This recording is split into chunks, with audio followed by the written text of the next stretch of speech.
Hello दोस्तों, DPR classes में आपका स्वागत है। आज के इस सत्र में हम भारतीय संविधान के एक अत्यंत महत्वपूर्ण भाग संघ एवं इसका क्षेत्र यूनियन एंड इट्स टेरिटरी पर चर्चा करेंगे। संविधान के भाग 1 के अंतर्गत अनुच्छेद 1 से 4 तक भाग की भौगोलिक और राजनीतिक सीमाओं को परिभाषित किया गया है।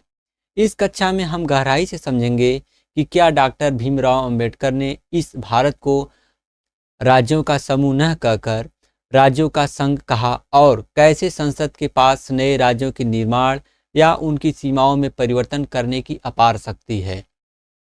हम उन प्रमुख आयोगों जैसे धर आयोग, जेवीपी समिति और फजल अली आयोग का भी विश्लेषण करेंगे, जिन्होंने आधुनिक भारत के मानचित्र को आकार दिया।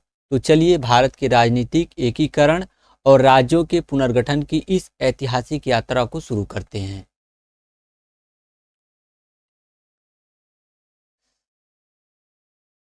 फर्स्ट है भारत की राज्य व्यवस्था और क्षेत्रीय परिभाषा। अनुच्छेद 1। अनुच्छेद 1 स्पष्ट करता है कि इंडिया जो कि भारत है राज्यों का संघ होगा। डॉक्टर भीमराव अंबेडकर के अनुसार राज्यों का संघ शब्द का चयन यह दर्शाने के लिए किया गया है कि भारतीय संघ राज्यों के बीच किसी समझौते का परिणाम नहीं है और किसी राज्य को अलग होने का अधिकार नहीं है। महत्वपूर्ण अंतर। भारत का संघ यूनियन ऑफ इंडिया में केवल 28 राज्य शामिल है, जबकि भारत का क्षेत्र टेरिटरी ऑफ इंडिया में राज्य, केंद्र शासित प्रदेश और अधिग्रहित क्षेत्र भी शामिल हैं। श्रेणी, प्रशासनिक नियंत्रण, वर्तमान स्थिति। राज्य, संघीय शक्तियों का साझाकरण 28 राज्य। केंद्र शासित प्रदेश, केंद्र द्वारा प्रत्यक्ष प्रशासन 8 केंद्र शासित प्रदेश। अधिग्रहित क्षेत्र में आपका अंतरराष्ट्रीय संधियों विजय द्वारा आवश्यकता अनुसार। और अनुच्छेद और इसमें देखेंगे अनुच्छेद 2 और 3 संसद की शक्तियां और प्रक्रिया। अनुच्छेद 2 नए राज्यों का प्रवेश जो वर्तमान में संघ का हिस्सा नहीं है। और अनुच्छेद 3 मौजूदा राज्यों का पुनर्गठन, सीमा, नाम, क्षेत्रफल में परिवर्तन।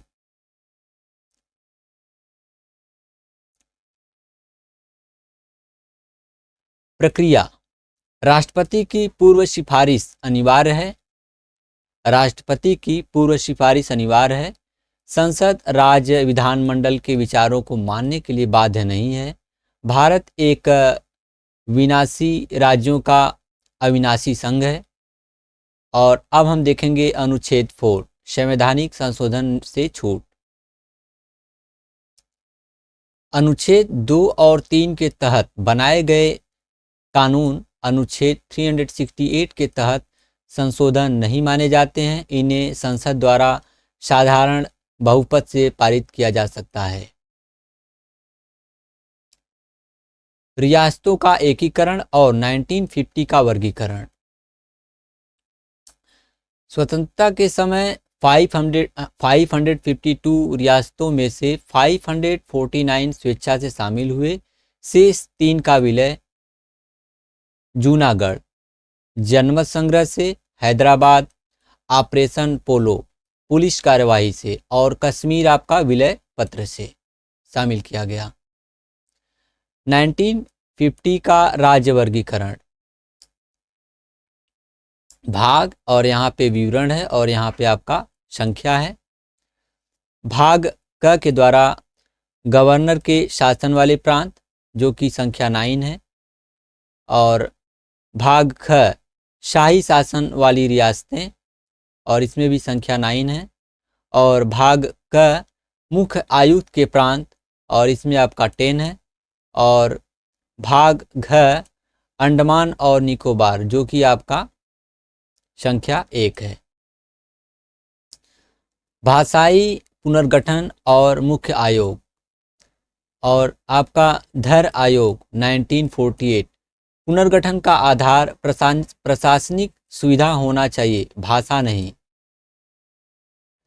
जेवीपी समिति 1949 भाषाई आधार को खारिज किया।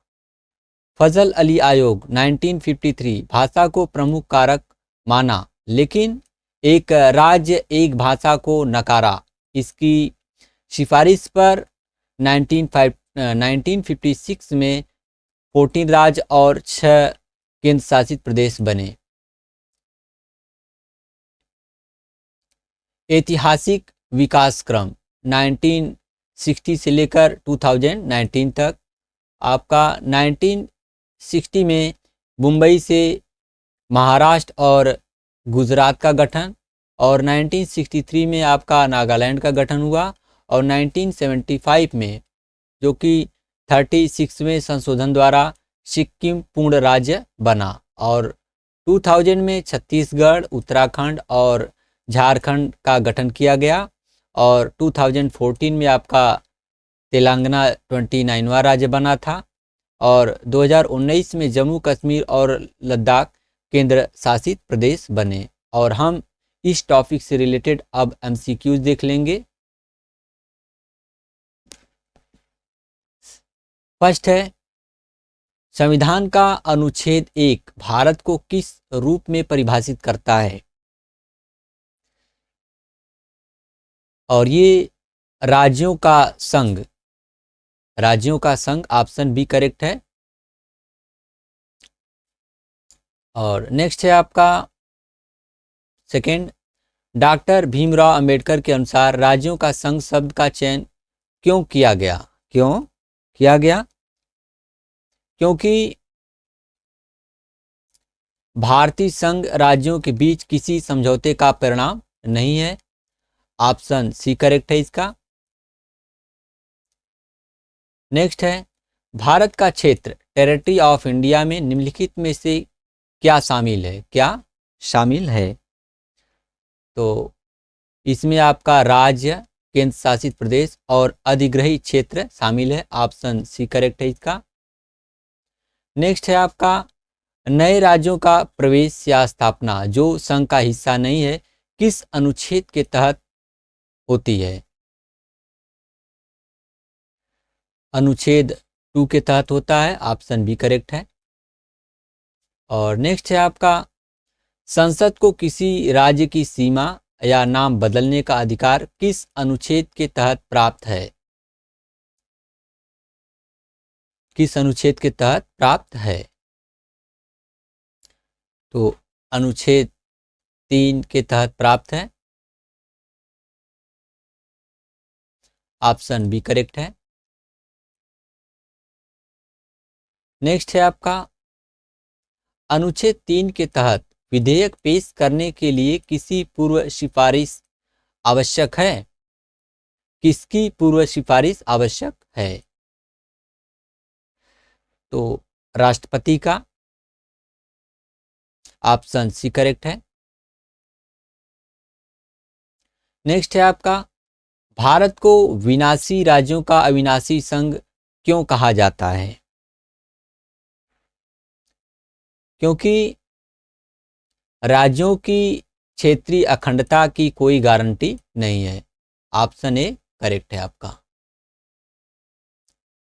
नेक्स्ट है, अनुच्छेद 4 के अनुसार राज्यों के पुनर्गठन हेतु कानून किस बहुमत से पारित किया जाता है? साधारण बहुमत से पारित किया जाता है। ऑप्शन बी करेक्ट है। नेक्स्ट है, हैदराबाद रियासत का भारतीय संघ में विलय किस प्रक्रिया द्वारा हुआ? ऑपरेशन पोलो। ऑपरेशन पोलो पुलिस कार्रवाई द्वारा हुआ। ऑप्शन सी करेक्ट है। नेक्स्ट है आपका, भाषाई आधार पर गठित होने वाला प्रथम भारतीय राज्य कौन सा है? और ये आपका आंध्र प्रदेश है। ऑप्शन सी करेक्ट है इसका। नेक्स्ट है, 1953 में गठित राज्य पुनर्गठन आयोग के अध्यक्ष कौन थे? फजल अली थे। ऑप्शन बी करेक्ट है। नेक्स्ट है आपका, 36वें संविधान संशोधन 1975 के द्वारा किस राज्य को पूर्ण राज्य का दर्जा मिला? सिक्किम को मिला। ऑप्शन सी करेक्ट है। नेक्स्ट है आपका, भारत और बांग्लादेश के बीच क्षेत्रों का आदान प्रदान किस संविधान संशोधन द्वारा हुआ?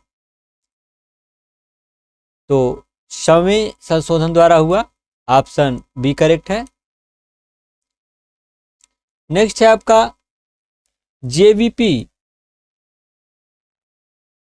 समिति में पी का क्या अर्थ है? तो पी का अर्थ आपका पट्टाभी सीतारमैया है। ऑप्शन बी करेक्ट है। नेक्स्ट है आपका, 2019 में जम्मू कश्मीर के पुनर्गठन के बाद कितने केंद्र शासित प्रदेश बने? 2 बने, जम्मू कश्मीर और लद्दाख। ऑप्शन बी करेक्ट है। आज की कक्षा में हमने देखा कि कैसे भारत एक विभक्त राज्यों का अविभाज्य संघ है, जहां प्रशासनिक सुविधा के लिए राज्यों का पुनर्गठन तो किया जा सकता है, लेकिन किसी भी राज्य को संघ से अलग होने का अधिकार नहीं है। हमने 1950 के 4 श्रेणियों वाले वर्गीकरण से लेकर 2019 में जम्मू कश्मीर के पुनर्गठन तक के सफर को विस्तार से समझा। आशा है कि अनुच्छेद 2 और 3 के बीच का अंतर और राज्यों के गठन की संवैधानिक प्रक्रिया अब आपको स्पष्ट होगी। इन नोट्स को दोहराना न भूलें, क्योंकि यूपीएससी की प्रारंभिक और मुख्य परीक्षा दोनों के लिए यह अध्याय अत्यंत महत्वपूर्ण है।